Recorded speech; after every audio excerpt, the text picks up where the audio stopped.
What's up YouTube? Reed with RCG Car Reviews here, and wanted to bring you all an update on the Mustang. And you may already know what I'm on about if you look very carefully.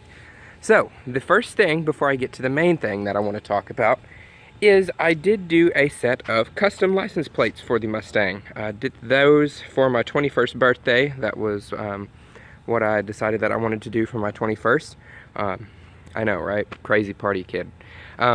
So there were my initials, and then of course GT. And I'm not sure if you all have seen the white Mustang registry sticker or not, but that is a fairly new addition, probably within the past month and a half. And then 3018 is my number. I don't know what good that does anybody, but anyway, there is a little bit of a bug on the front. The front is starting to suffer some pretty decent rock chips. There's two kind of right there. If this thing will focus. Yeah, there we go. Two right there. And Mom would turn on the vacuum cleaner while I'm filming. And then there's one here. Now, explain to me how a rock chip gets all the way up here by the hood scoop. I have no idea. And then the touch-up paint that I did up here is starting to chip off a little bit. This is where the previous owner backed into it, or had it backed into by his daughter-in-law. But not too big of a deal. And then there's just a few little more rock chips here and there. Now on to the main reason I am making this video. This Mustang, my 2007 Ford Mustang GT, is now sitting on Ford Racing K-springs. That is right, I lowered my Mustang. So as you can see, the wheel gap is much less. There's maybe, an inch and a half, an inch and a quarter of wheel gap possibly. And I did install these myself. I did the front springs first, and that was probably the hardest part, just because McPherson struts are kind of a pain in the butt. I'm not a huge fan of how they're assembled, but they get the job done. And then did the rear springs as well. It lowered the car between an inch and a half to 2 inches all the way around. I didn't take any exact measurements, unfortunately. I wish I would have, but I didn't, so oh well. Not too big of a deal.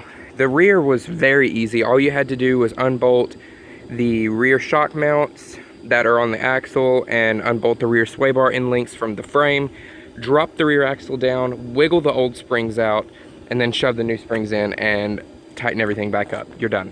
Of course, as many of you may know, when you lower an S197 Mustang with the live rear axle, they have to have an adjustable rear panhard bar put on. And that is to keep the rear end from kicking out towards the driver's side. I was not able to install the panhard bar myself. I did try, but I was hanging all of my body weight on the wrench and was just not able to get it to happen. So I took it to the alignment shop. I did the install Wednesday night, July the 6th, took it to the install, or the alignment shop Thursday, July the 7th.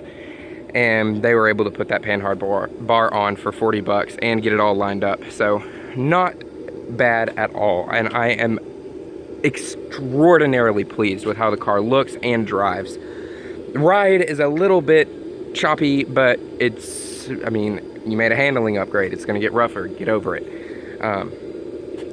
Exhaust tips are still doing good. They're not perfectly centered. I wish they were, but they are not. Of course, you can see the rear plate. Rear spoiler, still love it, get compliments on that all the time, and I love my deck lid blackout panel. Probably gonna tint the taillights at some point. I don't know. Let me know what you guys think about that. Thank you, Mom. Yeah, let me know what you think about the tinted taillights. I am going to be wrapping the roof a gloss black at some point whenever my wallet recovers from this whole ordeal. And all said and done, it was about $500 in, so I am a little disgusted about the price, but so worth it. Absolutely worth it. As far as tires go, they're holding up okay. Probably not going to put these tires back on it when it comes around time for new tires. I just don't really think that they have enough traction on dry pavement because it squeals even when I don't want it to, and then when I do want it to, it just is all over the place. Of course, you can still see the wonderful dent down there that I was left by a classmate at school this past semester, which kind of pisses me off. and you can see some tire shine slung up down there on the bottom.